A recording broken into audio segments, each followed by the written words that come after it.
So say your local mail delivery truck stops in front of your house, which is good because 2 days ago you ordered 2 different books with 2-day shipping, sent out at the same time from similar locations, and you're pretty excited for them both.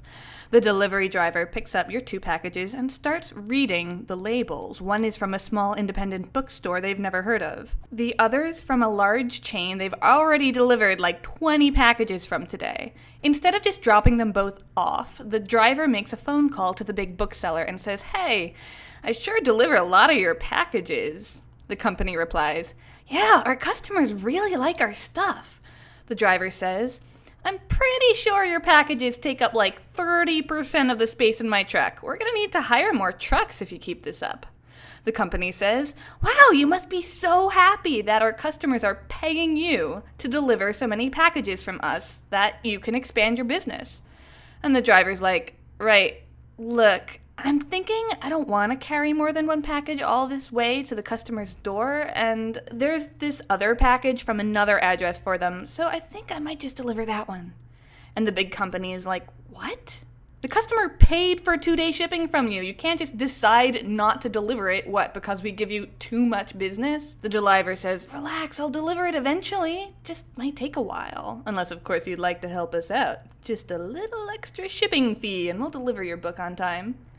As the customer waiting for your books, what do you think you and the book company should do? Report the driver? No way what they're doing is legal. So you report them. But it turns out their lobbyists have convinced the government that what they're doing is okay. No, it's not just okay, it's innovation. Fine, maybe you can do capitalism to it. The big book chain starts using another delivery company, one that appreciates the amount of business they're getting from those deliveries. And of course, you'd rather pay for shipping from a company that actually follows through on their promises, and new businesses grow. Hooray! That's how it should work, which is why a lot of people think that's how it does work. So say you have a $100 a month contract with Comcast to deliver you whatever data you order at a certain speed. And you order data from Netflix, and Netflix sends the data your way, but just before it gets to your house, it has to go through cables Comcast owns. And Comcast says, "Wow, Netflix, you give us so much business. Pay us money, or we'll slow down your site until it's frustratingly unusable." Netflix should be able to say, "Yeah, no thanks. First of all, you're going to lose your customers if you don't give them the service they're paying for. And second, why wouldn't you want to lay down more cable and expand your business? Wouldn't that make you more money?" It would make so much sense if Comcast's reply was, "Gee, Netflix, you're right. We don't want to lose customers. We want to lay more bigger cable, expand our business, and make more money." But as anyone who pays for their own internet and has tried comparison shopping knows, that's not how it works.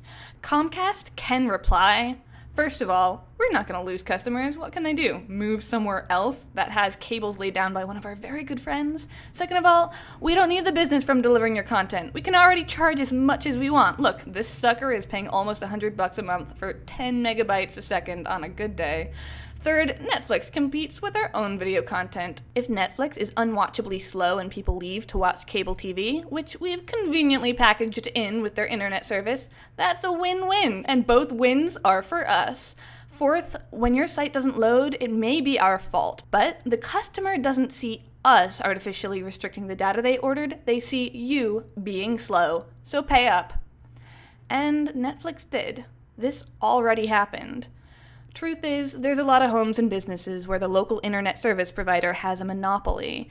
Capitalism does not work when monopolies block the way between producers and consumers. That's not rhetoric, it's math. Capitalism doesn't work when it's impossible for new businesses to emerge in a market. Look at how much trouble Google is having with Google Fiber, and they're Google. In many parts of the US, there's a good chance that Comcast is your only option. You'll pay for internet because you need internet, but you'll be paying 3 times as much as people are paying for the internet in Seoul or Tokyo, for service that's 10 times slower. We're being artificially held back on purpose.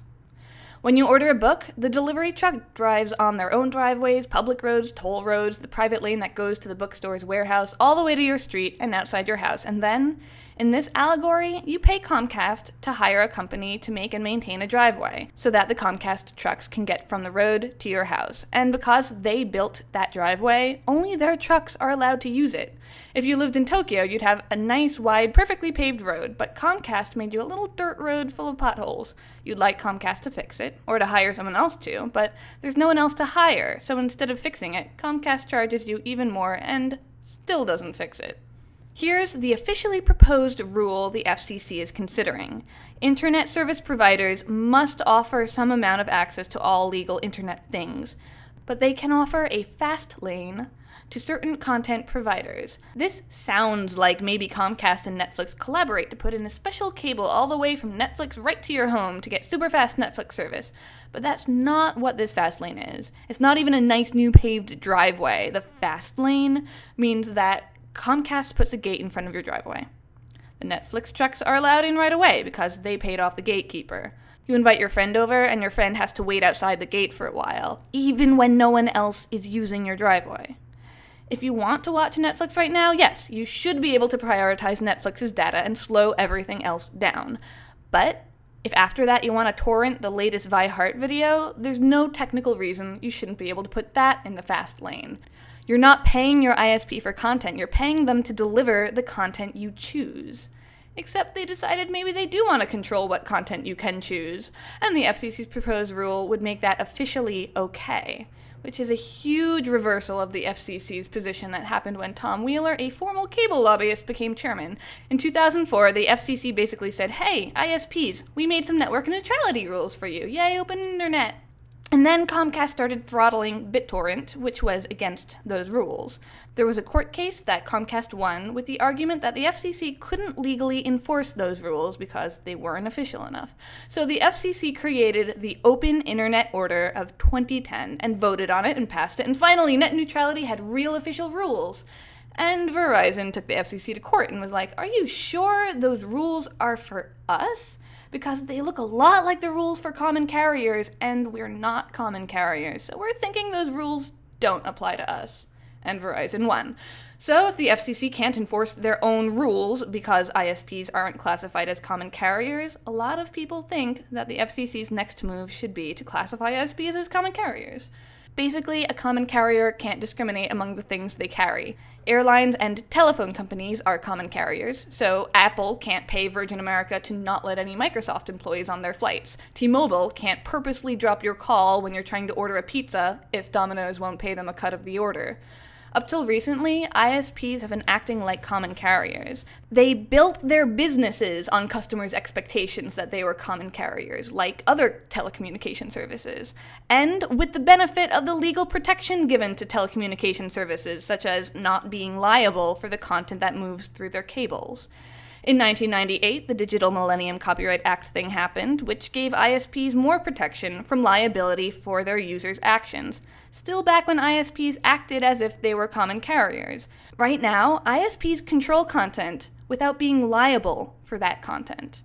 The Telecommunications Act of 1996 helped ISPs become big and powerful. They merged and formed monopolies, and then they decided it was in their best interest not to be considered a telecommunications service, but an information service, which would be less regulated, and also have fewer protections, but since they were now protected by the DMCA, that wasn't a problem. There were a bunch of hearings, they won, they lost, and then in 2005 they managed to convince 6 out of 9 judges that even though the internet is a telecommunications service, they also do other things, and the Telecommunications Act that would have classified them as a common carrier telecommunications service does not clearly state that they have to be classified that way, even if they do other things. Many net neutrality activists are asking you to call your representative and sign petitions and make an official comment to the FCC that the current fast lane plan is not net neutrality, and that the FCC should instead hold strong to its original plan of treating ISPs like common carriers by actually designating broadband internet as a Title II common carrier telecommunication service.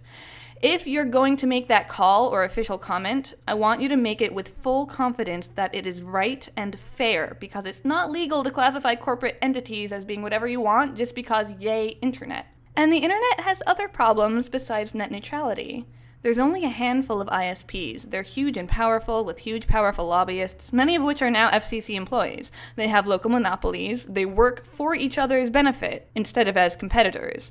And there's no way for a new competitor to enter their market. Making them common carriers will limit the damage they can do, but it won't make them any less of a cartel. Comcast is trying to get approval to buy Time Warner Cable, and it's completely nuts that the FCC is even considering it. We have antitrust laws because it's one of those beautiful mathematical inevitabilities that without intervention, monopolies will form. If you think stopping the biggest ISP from merging with the second biggest ISP is what antitrust laws are made for, please speak out against this merger and mergers like them. Links included below for doing stuff and learning more. You can call, tweet, or email Tom Wheeler and the other FCC commissioners and tell them what you think about net neutrality, the merger, concern over having so many previous cable lobbyists now working for the FCC, whatever it is you care about.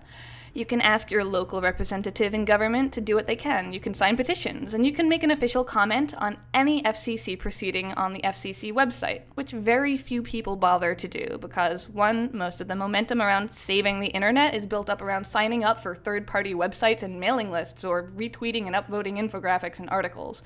And two, for it to be a real official comment, you have to publicly give your real name and address, which might put you off if you're not absolutely sure you're doing the right thing. I hope this video makes things clearer for you.